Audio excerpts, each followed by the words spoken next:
What Pastor Jamie Coots is doing with this poisonous snake is either a Christian ritual or criminal conduct, depending on who you ask.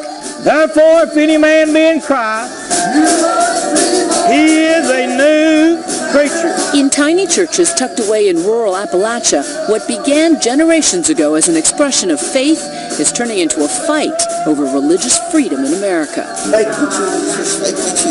Coots and his followers believe they are called by God to handle venomous serpents. It comes from a passage straight from the Bible, which they take literally.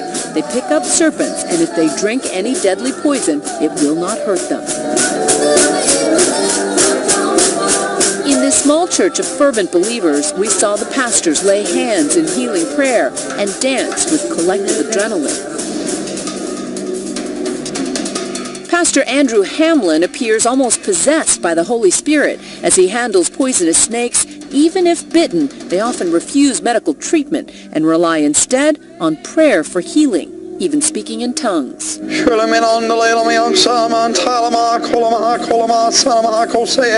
cottonmouth at?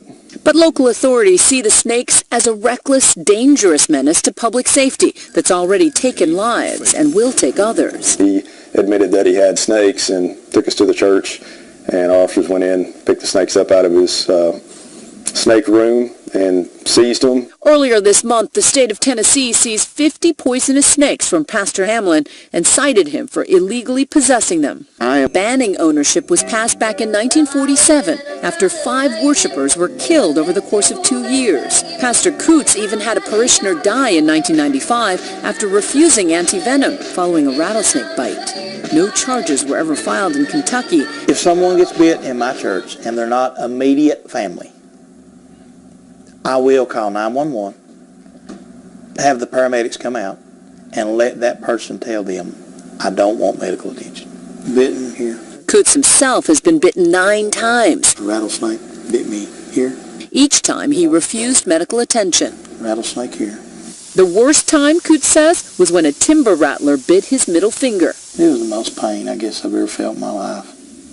During the time that it was rotting, and I knew something was going on, I just didn't know what for the first month. That much of the bone was exposed before it broke off. That's crazy. Not so much as a Advil? No. Not so much as a aspirin? No. Why keep it? My wife told me when this broke off in the yard, she said, I want to keep this. I said, why? She said, I want to keep that. I said, why? She said, I'll always have a piece of you no matter where you go.